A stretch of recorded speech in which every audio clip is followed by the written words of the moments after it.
Today is July 6th, 2011, and today we're talking to Billie. Can you pronounce your last name for me? Courtois. And is that French? Yes, and it's not, I'm not pronouncing it properly, but that's how it's always been since I've been in the family. Could you spell that name for us? C like in Charles, O-U-R-T-O-I-S. And I'm assuming that's your married last name. Courtois, What was your maiden name? Videographer. And was that That's German. German? My grandpa came from Germany, and I was born in 1918. I just had a 93rd birthday. Well, good for you. Where were you born?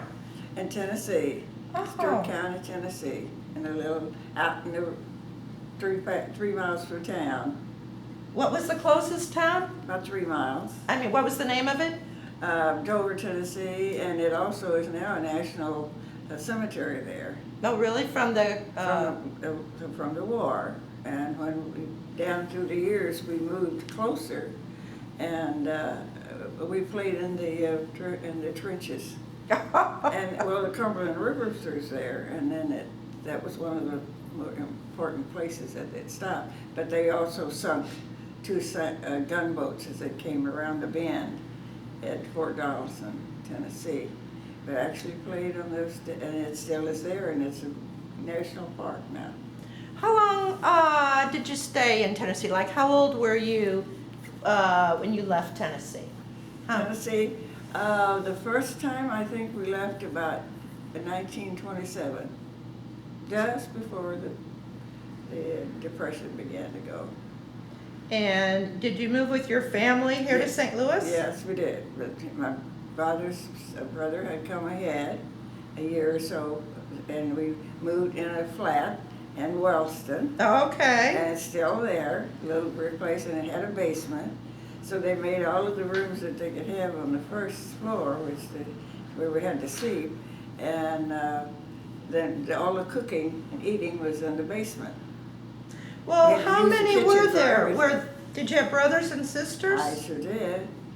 My mother had 11 pregnancies, and I'm the only one of 2 left now. But how many brothers and sisters did you have like when you were growing up? Oh, well, I had, what, how many? There was 9 of you. There was 9 of you. There was 5 boys and 4 girls that you raised, but there was 2 pregnancy where the 2 little babies died. What did your father do here in St. Louis? In St. Louis, he worked mostly for Wagner Electric. Okay, seems like a pretty popular place. We've heard of others. Plymouth Avenue in Wellston. What was the address? Plymouth Avenue in Wellston until it shut down and he retired, and he was dreadfully bored. He just couldn't find anything for him to do around the house or anything else that he really wanted to. So he happened to go to, some of the people had just taken the job at Community Federal Savings and Loans. That was a only one in Missouri, I believe, at that time. And so he went over there to do some business, and here was his friend that had been working with him at work at Wagner. Asked, well, what are you doing? He said, I'm not doing anything, I'm bored to death. And he said, well, we could use you. Why don't you come in and help us a little bit here? He said, no, they don't want me. And he pushed it down, and he said, finally we left, well, you think about it, and you come back next time you're here. Well, he got home, he got to thinking about it, and he called him up, and he said, you know, I believe I will take that job. It doesn't make much, but at least something that's to do.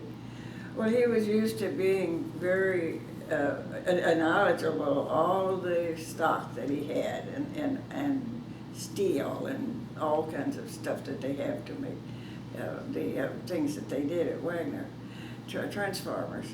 And so they gave him the mail room. And he knew, in 2 weeks, he could tell them exactly how many envelopes they had, how many stamps, how many was going out, and how many had come in. And they said they never had it so organized in all their life. And he stayed there for another 15 years. Wow. Now, where did you go to school? I went to school in Wellston. Well, I went to a one-room schoolhouse in Tennessee when I first started to school. And my aunt was my teacher. How about that? Made it rough, too. That's cute. But when you came to St. Louis, what was the name of your school? Wellston Okay, and Wellston. okay, so did you graduate from the, I didn't get to graduate. Anyway, time got bad again, and we moved back to Tennessee, to Oh. Kentucky. Or Tennessee, I keep getting mixed them up. But anyway, I went to my high school days in Kentucky, oh, and my dad got a job back in St. Louis, and so we had to go in a hurry to get back, and I missed my graduation by oh, about a month. oh, that's a shame. So But didn't you get your GED in Mount Yeah. Vernon? I did. I tried to go when I got here, but I didn't know anybody. I went to, can't even think of the name of the school, but now it's all black. The second time you moved back to St. Louis, did you move to Wellston again? No, I was out of school then. No, but I mean, the second time your family moved to St. Louis, did you live back in Wellston again? Yes, we did, in that area. Seemed like a very popular place. And I had a little brother that was very, very ill, Oh, and he passed while we were living there. And then times were hard, and there was a little restaurant down the street from us, and I remember that that was our favorite place. If we had an extra 50 cents to go down and have a big sandwich, our cantaloupe with ice cream in it. do you know the name of the and- restaurant? Excuse me, Do you what? remember the name of the restaurant? No, it was just a little thing on the corner. Okay. With McClure's, was it? What? McClure's drugstore? No, a liqueur store came in later on Bartmore Avenue and Hodemet Avenue. And we were very, not too far from Delmar. And Hodemet ended at Delmar. And it went downtown and went east and west. But anyway, So did you get a wasn't long till I job? got married. Were you, wait a minute, were you working then? You were finished with high school. I never had a real job. You 'Cause didn't? My mom needed us girls to help her with the children, Oh, a sick baby, oh, I see. and he passed at Barnes. Oh, I see. So how did you meet your future husband? My brother worked at Wagner Electric also. Now, my husband's mother had 2 boys, and she had lost her husband and her little girl. And she was a nurse, and finally she got sick and she died. And so my husband, he got a job right before she died, a couple of years before she died. Anyway, he started to work at Wagner at the age of 16. Wow. And he didn't. He was good in mathematics and that sort of thing, so he did well. And what was his first name? Norvell, Norval? Norvell. Courtois.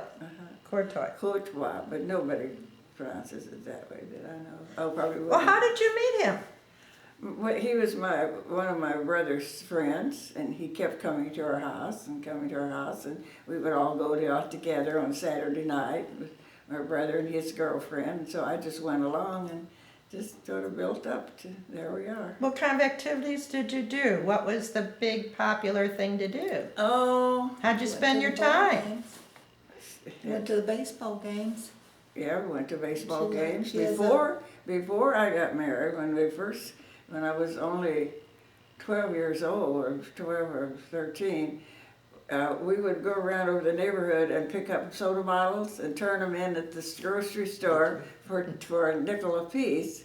And so that 10 cents would take us down to the ball game, and 10 cents would bring us back. We'd take the Hodemet car line, go to Grand Avenue and get a transfer and go north on Grand and get off at the ballpark. Was it called Sportsman's Park? Yes, and they had a knothole gang bunch. We heard a little bit about that, didn't we? that we got to go in free and get back on the streetcars and come. Now you can imagine that at this day, at that age, coming through the city by yourself. Right. And get off the streetcar and stand there until the next one came going west. Right. So your future husband was a friend of your brother's, and just by hanging around and being Yeah. together. And so how old were you when you got married? I was 18. And how old was he? I don't know, 19, I think. Okay. He was a year older than And I where were you married? Zion Lutheran, Faith Lutheran Church in Wellston Okay. And what brought you in then? 1937. And how did you and your husband come by coming out here to Bridgeton? We we managed to save up some bonds during the war, and we wanted to get out of Wellston. And I don't know how we found out about this place.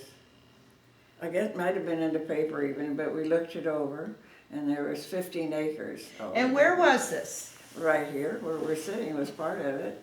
On And it Erman? was divided, we had it divided up into 3 5-acre tracts. And one of the 3 sisters, and their husband, which was me and my 2 sisters, and our husbands got together, and we bought it all. Each one of us had 5 acres. Wow. And as they left town, moving on, going someplace else, where we bought their places. Their address was, this wasn't part of the original parcel. Their address was 11644 Old St. Charles Road, and her sister Catherine lived one door west of us. It was 3 in a row, and the other sister Margaret lived in the house next to Apple Tree Lane, going down there. And then I played with Patty Ehrman, the big old house facing Old St. Charles Road. As you come up the street and turn right, going back east, there's a big 2-story white frame house. Well, I played with that little girl. Her father farmed this. That's right. With a team of mules. And we played in the barn and had a good time down here. But then my dad bought this part from Mr. Ehrman. He wanted to expand out a little bit, and he bought this part from Mr. Ehrman, and then eventually sold off his part. And my aunt and her husband moved to California, and one of them moved to Normandy and whatnot. Well, I'm sorry we now really did not interview or introduce you. You are your daughter, and your name is? Juanita. Oh, Juanita. Mm-hmm. And your last name? Brookman. Brookman. And let me ask, how many children did you have? Did you have? This one, I couldn't have any more. I'm also one. You got a good one, though. I did, I really did. So Juanita, you were born here in No. Bridgeton? No, No. I was born when they lived in Wellston, No, we live in Ferguson. Ferguson. Oh, okay. Before you came to this area, you lived in Ferguson and you were born there. My grandmother lived on Suburban Avenue in Wellston, right next to the Hodemont streetcar. This is your mother? Yeah. And big old house that looked like the one in Meet Me in St. Louis. Big Oh. porch wrapped around, and since there were so many children, there was a lot of grandchildren, and I enjoyed my cousins just like brothers and sisters, because we lived close and we congregated at Grandma's house and my aunts and uncles. But then Well, another my thing. mom and dad then moved out here, and I went to school at Pattonville, Old Pattonville School. And where was Old Pattonville School? It was on Fifi, where the moving company is now. And like, was that close to Brannicky Hardware? Yes, it Across was the street. approximately 2 miles from where I lived to the school, and I would walk, and in the wintertime sometimes Patty Ehrman's mom would take us in the truck to school, and sometimes we rode our bicycles. But we got back and forth to school by our own means. While your daughter was going to school, did you work outside the home? No, I didn't. I just got to stay at home. And your husband, what kind of work did he do? He was with Wagner That's Electric. right. That's right. I'm sorry, you did tell us that. I guess you could say he's an engineer, because he had all the work on the transformers in there, and some of them were almost half as big as this room. Well, let's go back to Juanita. You went to, the school was called Pattonville, Mhm. and it was on Fifi, Mhm. and there was no bus service to school. No. No, and it wasn't even real dangerous crossing St. Charles Rock Road. We'd cross there at Brannick's. Sometimes we'd go up to Brannick's and get a nickel's worth or a dime's worth of candy, and sometimes we'd go up. There was a restaurant there on the corner of Raymond Avenue, Raymond, yeah. I don't know what it is now, but it was a restaurant. I remember they had the best hamburgers. It may have been because I was young and hungry. You know. Was it called Sparks? I'm not sure what the name of the restaurant was. Okay. I was A in white building? Yeah, I was in about the third or fourth grade, fifth grade at that time. So I Mhm. don't- But that building is still there. The building's still there, yeah. Yeah, the building's still there, and I had a brownie, I don't know if it was a brownie troop or a church youth group that met there on Fifi. There was residents, I guess it was about where the storage lot is there by Brannick's. Their name was Lund. Shirley Lund was the girl's name, and we'd meet there, and we had a good time singing Sunday school songs and playing, you know. Well, what church did you go to? You said you were married at the Lutheran church, Mhm. and Excuse me. yeah, while she's doing that, maybe we can continue talking to, Could be. and what was your full name? Opal Juanita. Bo Juanita? Opal Juanita. Opal Juanita. My brothers were kidding me unmercifully because an old river ratty looking man told my dad that as soon as I got another year older or so, he was going to marry me. And he was the nastiest old man I ever saw in my life. And I don't think he had ever shaved. Big old beard, and every time I think of him, I see him, the old nasty man, in the canoe out in the river fishing. And they got to teasing me, say, well, how's Bill? But your name is- And I was at that age, I didn't want to be teased about a sweetheart anyway, you know, boyfriend. So your real name is Opal, Juanita, yeah. and then your name is Juanita, Juanita. Lou.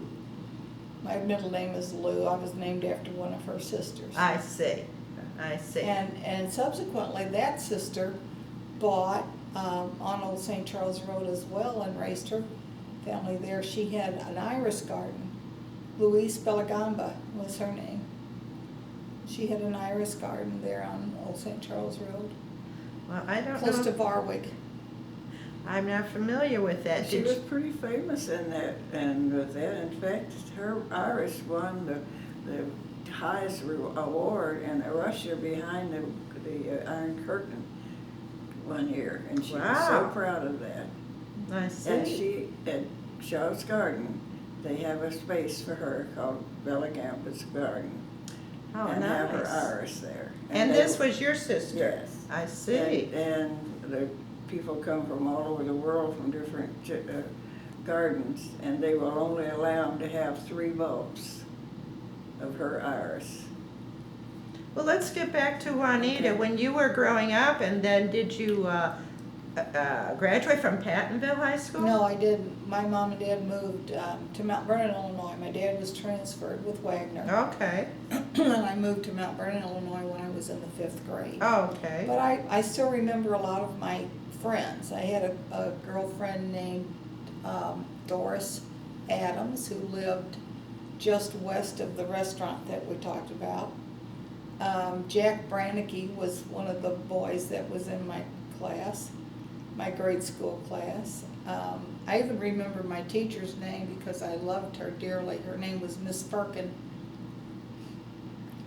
I didn't like the principal, though. I was scared to death of him, and he was kind of stern, and I thought he was mean. His name was Teeter. I didn't like him. Oh, Mr. Peters, nobody liked him. Teeters. Or whatever. Yeah, I didn't like him very much, but I loved Miss Firkin. She was a good teacher. Well, when did you move back then into the area? You were at Mount Vernon, and I then, grew up and graduated high school in Mount Vernon, and then the Wagner plant closed in Mount Vernon. I'm not sure what year, around 1957 maybe, something like that, 56, Oh, we came back 57. in 49. No, you didn't. I graduated high school in 56, Mount Well, Vernon. I guess you did, maybe it was 59. Anyway, they moved back here because they had never sold their property. While he was transferred to Mount Vernon, they'd never sold the property here. here in Bridgeton. Did you rent it out during this time? We leased it, for 15 years we were there. I hated that town, I know why, don't put that down though. So when you came back, you had a place to come back to. Right. And by this time, you were already graduated. I was grown and graduated. And what did got you do then? married. I got married right out of high school Someone you met in Mount Vernon. and where did you Two live children. then? We lived, among other places, we lived in Collinsville for a while, and he worked for Emerson Electric. And then we lived on 80 Road. No, not Okay. 80 Road. One of those little streets over there in St. Anne. We lived there for a while, and I had three sons Okay. who all went to Pattonville and graduated from Pattonville High School. Okay. Because we moved to down there, Chatham Village, right across from the high school down there on Timberlake. the main street. Creve Mill Road. No, Creeper Mill Road. no, the Bennington. We lived on Bennington. Okay. And then from there, my dad had bought this piece of property adjoining his from Mr. Ehrman. And so he gave us a lot across the street. And we lived in the house across the street, and the boys were, they were raised there. That's what the house that they called home. And your Bennington was right across the street from the present Pattonville High School. Right. So that's Yeah. what they built. Their In house. fact, my oldest son was the first graduating class out of the new high school. Okay. And how old is he? He's 53, Oh, okay. Thank you. yes. And then, what are your sons' names? Michael Brookman, Mark, and Matthew. Do any of them live here in the area? None of them. Mike lives in Houston, Mark lives in Louisville, Kentucky, and Matt lives in Evansville, Indiana. I see. Well, after you were married and your boys were growing up, did you work then? I worked part-time off and on when we lived across the street, but the boys were pretty good size by then. And my mom and dad, I had them right in my backyard, so they were really, really good about watching the kids and taking them places. My boys grew up in their home almost as much as they did in their own. Well, before we started our interview tape, you were mentioning that you knew Joe Turner's father-in-law, Ed Banker. I know faces, but I can't put the right names to them. Well- Eddie Banker, you knew Eddie Banker. right? Yeah. Yeah. And you were saying that you knew where he lived. Yeah, I could find it. What's the name of the bank down, not the one it is where you bank, that one goes back north, what's that street? Off of, That, you mean the house that he owned when he had the car business, the car repair business? That's not where it was, Mom. It was up there over past 270. well, the branch, yeah, Edward lived over there off of. Banker. Yeah, I did, but some of them lived back north of the St. Charles Rock Road. Well, we're not talking Brannicky, we're talking Bankers. Yeah, There are two families, That's right. and they did a lot of Get tangled up. marrying. Boy, yeah. They married, you know, so it is, I think what Judy was trying to get back to was the store on Fifi. Yeah, that's where they lived. It's a stone, looks like a house that's been converted. I'm not sure what's in there now. I think it's a, They tore it Like down a about church? 5 years ago. did they? And they built a church behind that. Oh, okay. Yeah. But that Oh, building yeah. was built in, I think, late 20s by Jenny's mom's brother. Oh, is that who it was? Archie Null. Okay. And they operated it as a store until Eddie came back from the Navy after World War II. And he took over the Yeah. store. And also on Fifi Road, like they got those buildings there, there's some office buildings, and they had the grocery store. And we began to get doctors coming in to Bridgeton, and that Dr. Panilla was the first heart doctor in Bridgeton, just to set up practice there in one of those offices. I see, Yeah. I see. If Hall was just barely together, Mhm. and he wanted to get in on it, and they put him on their staff right then. But he was the first one. You had Dr. Hengen fairly close by there too, I guess. Yeah. I'll And, tell you a funny story from when I lived up on Old St. Charles Road. I don't know, remember exactly how old I was, but there was about a 5-year span there that growing up. There was a farmer, Mr. Judge, lived at what is now the end of Apple Tree Lane. He had a farm and he farmed it. And one real cold January morning, he came and knocked on the kitchen door, and he said that his old sow had had 13 pigs, 13 babies, and she only had feeding stations for 12. And Is that what he called it, feeding station? I'm not sure. Yeah, I think he did. But anyway, he asked if we would like to have the runt of the litter, because the sow or the other, it was gonna kill it. It was not gonna survive if we didn't take it. So, my grandmother, my aunt and uncle lived right next door to our house, and they had children, and my grandmother and grandfather lived with them for a while. So I spent as much time at their house as I did my own. It was just back and forth across the driveway. So my grandmother, I don't know who was the deciding factor, but anyway, somebody spoke up in our favor, and we got the little pig. And we fed him with a baby bottle, had him in a box. He was just the cutest little thing.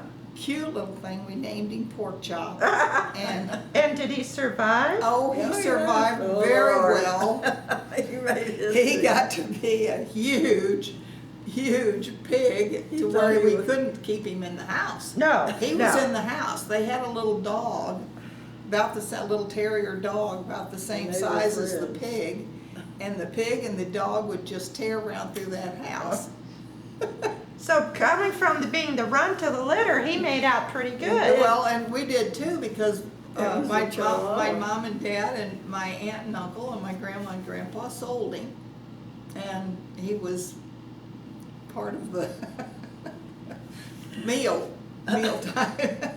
They said that was kind of a dirty trick to play on that man. Right. I think that was the craziest pig he ever saw. Yeah. You couldn't there was no You fence could that you keep could him in a pen. get out. My dad was my dad's try at raising pigs, and this was all kind of watery down in here, and he built a little pen for them, and got him a sow and a boar, and I don't know if that was all he bought or not, but anyway, as they grew and were raised, Pork Chop grew up too, and he got to where he had to come down in the pen with the other animals, and but he was almost domesticated, but he did not want to stay in that pen. And my dad worked in Wellston. Well, that was quite a ways to drive back and forth, and so Pork Chop would get out of the pen, and he'd let all the other pigs out too, and they'd be all over the place. my dad have to come home from work Uh-oh. and round those pigs up. That was. There wasn't any ordinances or laws about having animals? No, this was farm area, and that was way before it was incorporated into a Sure. town. Yeah, there were cows. Long close time. by. Yeah, long time Um, before. Part of my duties, so to speak, is I'm a tour guide at the Payne Gentry House, and I was wondering if you two were familiar with it. Yeah, yes. Even her youngest little boy was only, how old was he, Nate, about 4? No, he was about 6 or 7, I And the think. guys didn't want to sit home with him on Sunday, they wanted to watch the ball game, so we had to take him with us when we were doing tours in the Gentry House. So And you he got also, so knowledgeable of it, he could always give a tour by himself. Well, it didn't do him any bad luck, because he's a fantastic lawyer in Indiana now. well, can you tell us a little bit about your involvement with the Payne Gentry House? Because I've been on the commission since about, 2001 or 2, I can't quite remember. And apparently you were with them earlier. Were you with the Historical Society? I can tell you how many times we scraped paint in that place. Well, please tell us a little bit about, so you were with the founding and the starting of the renovation of the house. We would Yes. love to hear a little bit about that. Well, it was just hard work, and we would go whatever time we had could give, and scrub paint and scrape paint, and I don't remember doing any painting, but there was the men kind of took over. Well, let me ask you, how did you actually get involved with it? Did you know someone that was involved that said, come and help us? Or did it just sound like a great idea to you? It might have been some of the Branickies. Marilyn Dorwart was a. Yeah, Meyer Big Norwar, worker in it. and she was a good leader in it. And what's that other fellow's name? I never can think of it. Larry? Larry Espin? Esman, yeah, Larry Esman was Larry. involved with it. I don't know how you could forget Larry. But anyway, and then we just kept working on it and putting things in it, and we happened to be acquaintance of a family that was breaking up in an old homestead and moving to Arizona, and we got quite a few things from them to go in the Gentry House. One thing, she gave me a wardrobe of evening gowns. Oh, my. And they needed to approach that. Some of them were beaded, heavy Wow. with beads, and I gave them all to the Gentry House. And they said, well, nobody could wear these. It's so old they'd come apart. And I said, I understand that, but they look like what they would wear, and it was the right period. Mm-hmm. And just hang it in the closet and don't let anybody be trying them on and messing around with them. But since they have disappeared, I was told they were. When I was up there, I couldn't find them anyplace. I don't know what happened to them. But they gave us the carpet that was in the living room. And we made I made the curtains for the windows. Did you? Yeah. And the children come down, I'll never forget too, that we had special quilts on the bed in the bedroom. They're next to the dining room and kitchen. And we told them they had to be quiet because there was ghosts in that closet. And they were just petrified to go past that. How did you learn about the Payne and the Gentry families? How did you learn the background of them? Well, it just came through in Well, chunks and They were working on their diaries yeah. at that time. Do you have one of them? Yes. Trying to get those published and everything, and then the Syads are still around. In fact, her mother was still, can't think of her first name now. I think her mother was Elizabeth. Elizabeth. Elizabeth Gentry Syed. Her her mother was still around. Okay. And she would come around and they contacted her and I'm not sure. My mom was more involved with that at that time than I was. My children were small and I didn't really have time to do a whole lot of it. It wasn't until later that I got involved and did tours up there. I gave him also a rug from, I don't know where, it was one of ours, I think, for the dining room. It was what kind of material it was? Was it a rag? Woven, it was sort of a grass woven. A woven? Yeah. Mhm. I probably didn't last many years, but it was fitting to that room. Did you give tours then after Yeah. the house was open? Were you a tour guide? Were there a lot of groups that came through? Oh, yeah, and I've gone up there, somebody be coming through town and they'd call and say, what was that old man's name that was up there? Liebig. Glenn Liebig. Mr. Liebig. I don't Well, we made ourselves some costume dresses that were suitable for the period, which they had to be buttoned up the back, some of them, and all this with the petticoats and everything, and shoes. So he would call, Mr. Liebig called, can you come up here now? And within the next 30 minutes, we got some people from out of town want to go through the tour. So we left our costumes up there. Well, here we'd go and get up there and try to get it together, and nobody there but me and Mr. Ludwig, and I couldn't button up this stuff. Mr. Ludwig, you're gonna have to come here and button this up. I can't get dressed. He was sort of like the caretaker, and he Yeah. lived in the doctor's quarters there. on We the were back. told there was a caretaker for a while, and that's why they had to put that little kitchen type area back there by the doctor's But bedroom. the funniest thing that had happened to me, to Mr. Ludwig, that I thought was so funny. Liebig is his name. Liebig. They had closed the house for the winter, and they set some ferns on the piano, right in a special place, a big one of them. Well, nobody bothered to tell Mr. Ludwig that those were artificial. Oh, And he watered those ferns all the way through. oh, he took such good care of those artificial. It just about ruined the piano. Oh, All down over yeah. the keys and inside of it. and Uh-huh. everywhere. Poor old guy. You know, Marilyn Dorwart, Larry would get a kick out of this because I'm sure he remembers it.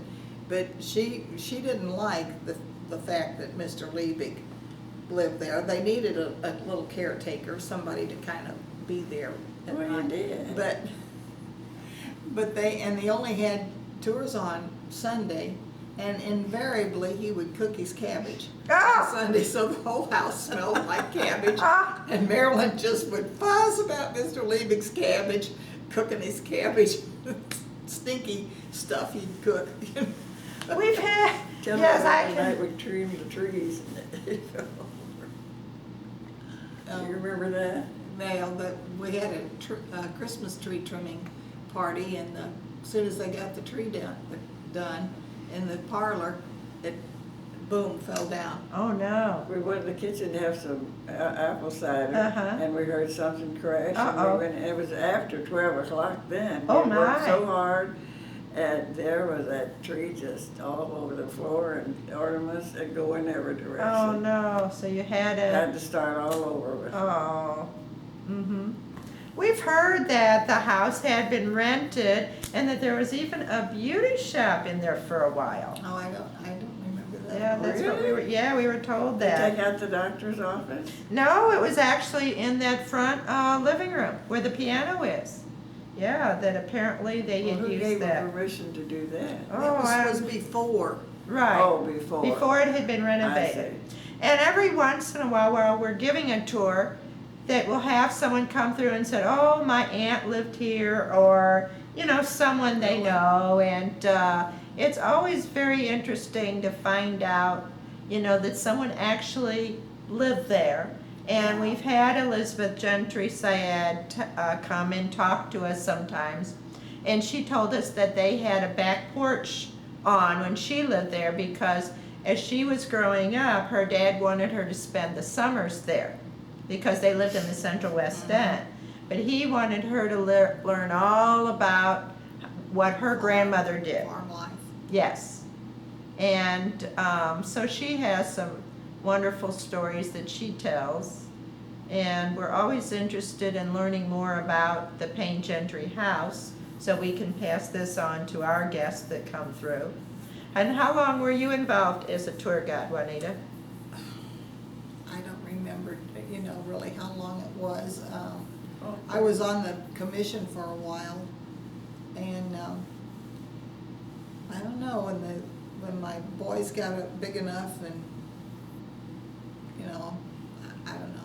I went to work and just various jobs, and got other interests and everything. So. Well, while you were with the Payne Gentry house, did you have the different activities? I know that there used to be quilt shows and... Oh, I did. I am a China painter. Oh. And it turns out I'm not sure if it was Mary Lee or her mother, was a China painter. And there are some China painted pieces that was very popular during that time. And it was a pastime that women could do. As a matter of fact, it was one of the few things that was acceptable for a lady to do as a line of work outside the home. So I think it was Mary Lee that was the China painter. She was the artist. She was the artist, and there are some pieces up there, and as it turns out, I'm a China painter, so a couple of times I gave demos up there Oh, how wonderful. with my China painting, showing how it's done. Didn't take a kiln up there or anything. That's kind of Too much. Yeah, it's too much to do with the kiln and firing and all that kind of stuff. But as far as the paints, and that hasn't changed in hundreds of years, so it's still the same. It's done the same way that it was done when Mary Lee was doing it, and same types of brushes and porcelain and all that stuff. So I took my stuff up there a couple of times and sat and painted. That's really nice. It's living history. Yeah, it's kind of, even children, I've demoed at the schools before because I substitute teach for Pattonville. And a couple of the art classes had me, when they found out that the art teacher found out that I painted, did porcelain art, they would have me come and demo to the kids, do Easter eggs or something like that, but the kids love to stand around, and even adults, it's amazing, will stand there and watch me put the paint on the piece, I'm proud of her. paint flowers and stuff. She does those little tea sets that the platter is only this big, and his little cups are like this. Miniatures? Yeah, I do those. I do a lot of stuff as far as We porcelain. were art. good friends with Mrs. Brannicky and Libby, and my sister Lou were good friends. And Libby's been to my house many times up in the old house, and we'd have luncheons or anything, but she was always there. Do you tell us a little bit about the Brannicky hardware store, if you will, growing up, what you remember? You said you bought some candy from them. Yeah, How we was were the there. store? When you think It back had when a you walked in. distinctive smell, Oh, and the floor was wooden, and in the right-hand side, the best I remember, it was in either 2 or 3 sections. I don't think I ever got in the westernmost section of the store, but in the easternmost section, it seemed like they sold canned goods and fruits and vegetables and things like that in there. But the middle part of it was a post office. so you didn't Fabric? have delivery here? You had to go up to the No. Brannicky and pick up your mail? We had got mail delivery. didn't we? Okay. Oh, and I did have a interesting person. My mom and dad, I don't even know where it came from, but we had a big old upright piano in the basement of our house. And my mother probably was responsible for wanting me to take piano lessons. And one of the Lucas sisters, the old Lucas sisters, I think it must have been Gertrude's aunt maybe, or this woman looked like my grandma had a game called Grandma Hoop Scoop, and it was this mythical figure that was old lady that was all dressed in black from head to toe and had this big bonnet on it. Well, Miss Lucas, she would walk from the Lucas house where Walgreens is now. She would walk from there to my house, 2 miles, to give me piano lessons. Oh, she came to you? She came to me and Wow. gave me piano lessons, and I remember seeing her come down the street. I didn't really like my piano lessons, and I was kind of afraid of her, and so it wasn't a real pleasant experience for me, but so I remember her appearance vividly. Uh-huh, right. What else was along St. Charles Rock Road? Of course, Fifi Baptist Church is still Mizpah. there, and Mizpah across the street. Yeah. And you didn't attend either one of those churches? No, we attended Zion on Dorset. It was a beautiful old German Lutheran church. And you said that Ed Banker actually went there. But Yes, then he when he was there. married, he became Catholic, and they went to the Catholic church. And they St. lived Mary's, over I on suppose. Fifi. I think that was pretty common that, And I think she painted too. Seemed like she showed me some lampshade or something that Helen. she had painted. Helen did a lot of painting, She did? yeah. Oh, yeah. You heard about that? there was actually a whole scene in the, in one room on the wall that Well, she that's- painted. No, that was, oh, on the wall itself. Yeah. She made pretty chandeliers. And she painted what, little cards or something, or she was sent cards, and that She she had used. an illness of it. I can't remember now what it was. I don't know. But it disturbed her a lot, and she kind of couldn't paint all the time. I see. Were you also artistic? Did you get your artistic Not ability from very. your mother? I think probably the leaning to that. My mom is very artistic. She's a great seamstress and very creative with her sewing. You know, in the Payne Gentry family, Mary Elizabeth, the mother, was a great seamstress. We always tell stories about how she went down to her husband's store down there on 4th Street, selected the fabric, and they had people that I guess measured her and cut it out, and then she'd go back a few days later, pick it up, take it home and sew it without a sewing machine. We always talk about that. And sewing. And her daughter, Mary Lee, was the artistic student that went to Stevens College, you know, and majored in, well, she got her teaching certificate, and she taught in the one-room schoolhouse that her grandmother gave the land for. It's kind of like you. You said that you went to a schoolhouse that your aunt taught in, right? Mm-hmm. And so your families kind of remind me a lot of them, that Mary Lee was artistic and she also played the piano. And we have a piano that, I don't believe it's the original piano, but it matched up with the legs. I was told the legs were found in the attic, and they took them down to a piano dealer, and he donated the piano body that matched the legs that we have in the parlor. Really? It's been a And we long have, you know, we still have some of her original music. And another thing that we gave them from the Keller things that they had given me, and they gave them to me to take to put in the home, were pure linen bed things, pillowcases and sheets. And I often wonder how long they stayed there.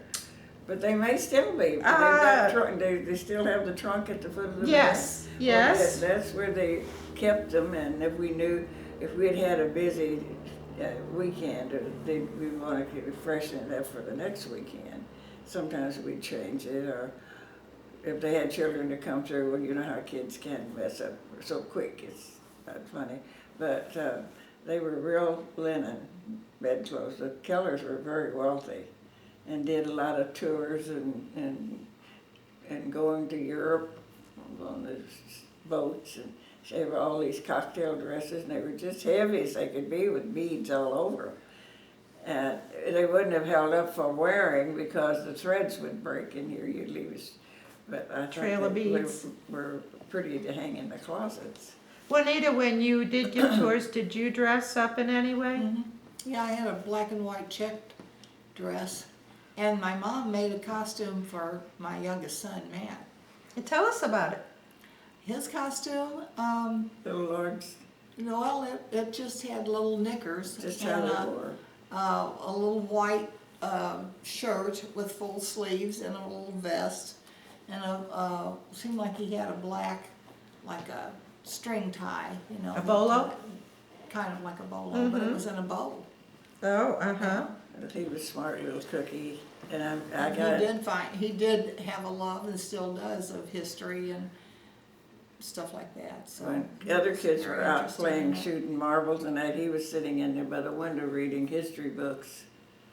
Now he's a lawyer, and a federal lawyer, prosecutor in Indiana, Oh, I see. so. I see. Probably. Well, do either one of you do anything with historical preservation or, I did, I forgot.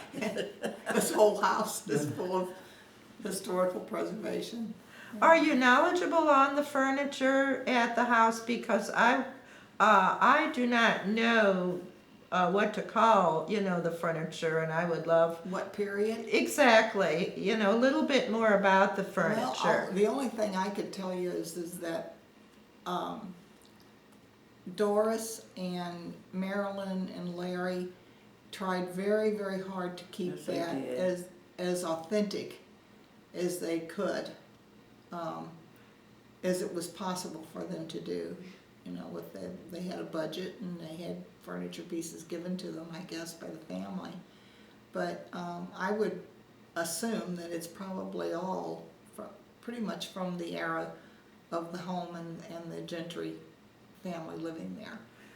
One other thing I want to tell you too, well, she did these tiles for this house. Someday it'll be a history one, I guess. But I also have what do you call it, weather vane that was on top of the barn at the dairy. Adams. Adams Mansion. Will you tell us about this? Where is this Adams place you're Well, telling that's us where about? Adams Dairy owned, it was a big dairy farm where Northwest Plaza is now. Mm-hmm. It was a big old 2-story or 3-story brick mansion there.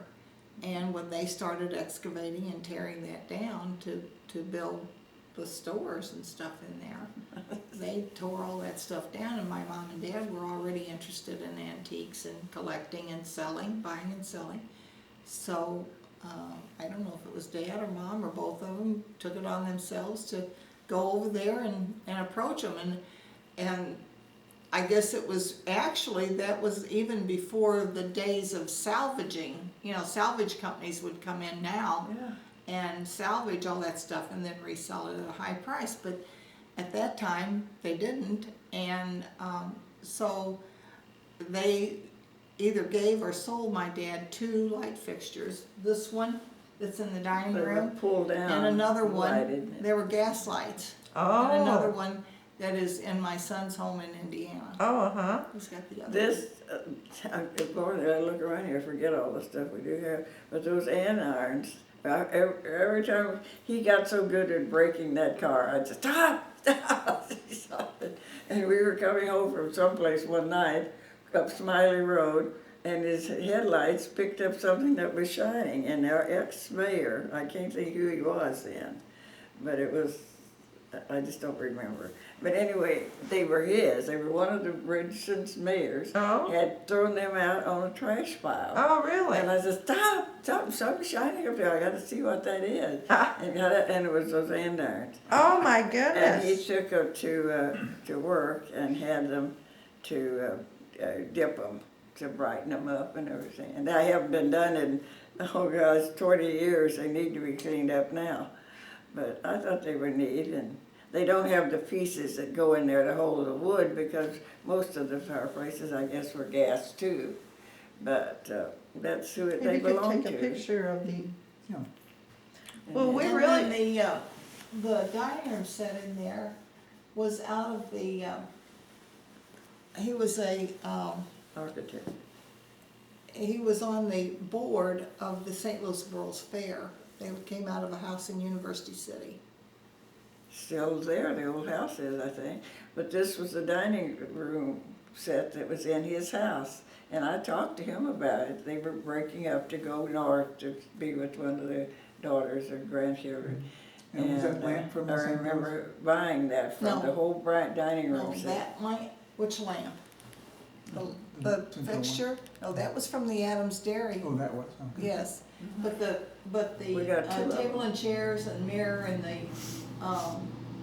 buffet and the china cabinet in there were from a house in University City. Okay. And it was owned by a man who was on the board of the World's Fair. And there were a lot of World's Fair artifacts in that estate. Mhm. Well, they put up a lot of buildings downtown, and one of them was what store was it? Dime store? One of the big dime stores down in St. Louis, and he was the architect that did that. And he I told thought he me was about that too, a but I bank forgot which one president. it was, but it could be easily I checked. thought he was a bank president. He might have been, he was an architect, Nita. Okay, I don't know. Because I remember him specifically tell us about how he was in charge of that. He told Well, I us. thank you for talking to us today. I think our time is just about at end. And you have a beautiful place here, and I really thank you for all the work that you put in with the Payne Gentry House, long before I became involved with it. Getting too And, old now, though. Huh? I said, I'm getting too old now.